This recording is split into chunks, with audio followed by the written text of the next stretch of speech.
A caridade como dever da Igreja. 20.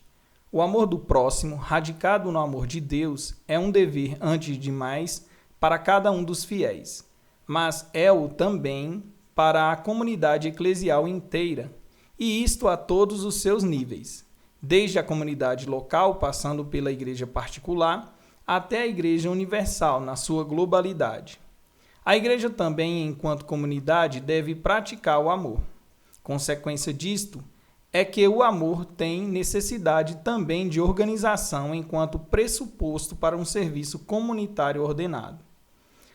A consciência de tal dever teve relevância constitutiva na Igreja desde os seus inícios. Abre aspas. Todos os crentes viviam unidos e possuíam tudo em comum. Vendiam terras e outros bens e distribuíam o dinheiro por todos de acordo com as necessidades de cada um. Fecha aspas. Confira Atos capítulo 2, versículo 44 a 45. Lucas conta-nos isto no quadro de uma espécie de definição da igreja, entre cujos elementos constitutivos enumera a adesão ao, abre aspas, ensino dos apóstolos, fecha aspas, a, abre aspas, comunhão, fecha aspas, koinonia, a, abre aspas, fração do pão, fecha aspas, e as, abre aspas, orações, fecha aspas. Confira Atos capítulo 2, versículo 42. O elemento da, abre aspas, comunhão, fecha aspas, koinonia, que aqui ao início não é especificado, aparece depois concretizado nos versículos anteriores citados. Consiste precisamente no fato de os crentes terem tudo em comum, pelo que, no seu meio, já não subsiste a diferença entre ricos e pobres. Confira também Atos capítulo 4, versículos de 32 a 37. Com o crescimento da Igreja, esta forma radical de comunhão material, verdade se diga, não pôde ser mantida, mas o núcleo essencial ficou. No seio da comunidade dos crentes, não deve haver uma forma de pobreza tal que sejam negados a alguém os bens necessários para uma vida codigna. 21. Um passo decisivo na difícil busca de soluções para realizar esse princípio eclesial fundamental torna-se patente naquela escolha de 7 homens, que foi o início do ofício diaconal. Confira Atos capítulo 6, versículos de 5 a 6. De fato, na igreja primitiva tinha-se gerado, na distribuição cotidiana às viúvas, uma disparidade entre a parte de língua hebraica e a de língua grega. Os apóstolos, a quem estavam confiados antes de mais a, abre aspas, oração, fecha aspas, eucaristia e liturgia, e o, abre aspas, serviço da palavra, fecha aspas, sentiram-se excessivamente carregados pelo, abre aspas, serviço das mesas, fecha aspas. Decidiram, por isso, reservar para eles o ministério principal e criar para a outra mansão, também ela necessária na igreja, um organismo de 7 pessoas. Mas este grupo não devia realizar um serviço meramente técnico de distribuição. Deviam ser homens, abre aspas, cheios do Espírito Santo e de sabedoria, fecha aspas. Confira Atos capítulo 6, versículos de 1 ao 6. Quer dizer que o serviço social que tinham de cumprir era concreto, sem dúvida alguma, mas ao mesmo tempo eram também um serviço espiritual. Tratava-se, na verdade, de um ofício verdadeiramente espiritual, que realizava um dever essencial da igreja, o do amor bem ordenado ao próximo. Com a formação desse organismo dos 7, a, abre aspas, diaconia, fecha aspas, o serviço do amor ao próximo exercido comunitariamente e de modo ordenado ficaria instaurada na estrutura fundamental da própria igreja. 22. Com o passar dos anos e a progressiva difusão da igreja, a prática da caridade confirmou-se como um dos seus âmbitos essenciais, juntamente com a administração dos sacramentos e o anúncio da palavra.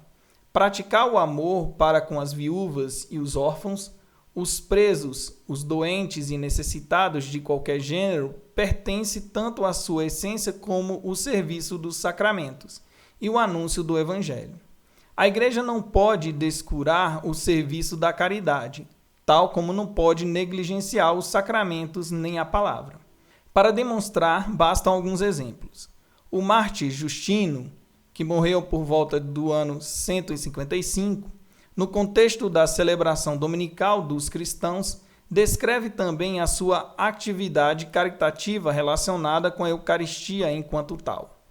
As pessoas abastadas fazem a sua oferta na medida das suas possibilidades, cada uma o que quer. O bispo serve-se disso para sustentar os órfãos, as viúvas e aqueles que, por doença ou outros motivos, passam necessidade, e também os presos e os forasteiros. O grande escritor cristão Tertuliano, que morreu por volta de 220, conta como a solicitude dos cristãos pelos necessitados de qualquer gênero suscitava a admiração dos pagãos. E quando Inácio de Antioquia, que morreu por volta de 117, designa a Igreja de Roma como aquela que, abre aspas, preside a caridade, ágape, fecha aspas, pode-se supor que ele quisesse, com tal definição, exprimir de qualquer modo também a sua atividade caritativa concreta. 23.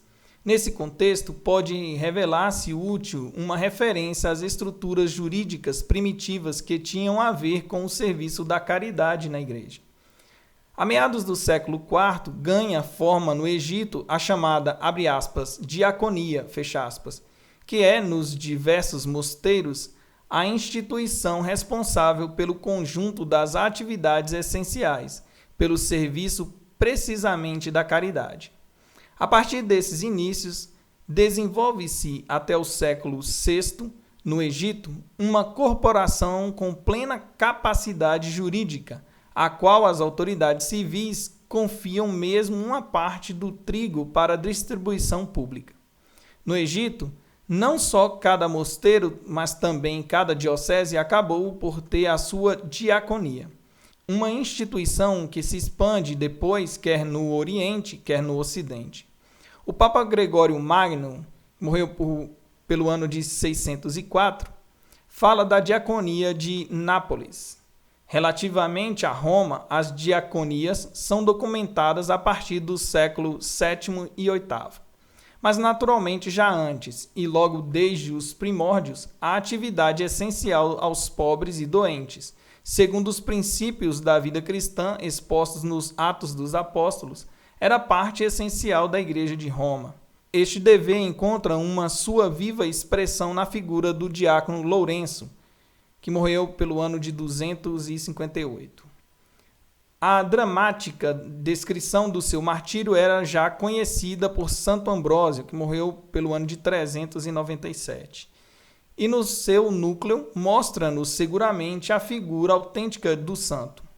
Após a prisão dos seus irmãos na fé e do Papa, a ele, como responsável pelo cuidado dos pobres de Roma, foram concedidos mais algum tempo de liberdade para recolher os tesouros da Igreja e entregá-los às autoridades civis. Lourenço distribuiu o dinheiro disponível pelos pobres e depois apresentou estes às autoridades como sendo o verdadeiro tesouro da Igreja. Independentemente da credibilidade histórica que se queria atribuir a tais particulares, Lourenço ficou presente na memória da Igreja como grande expoente da caridade eclesial. 24.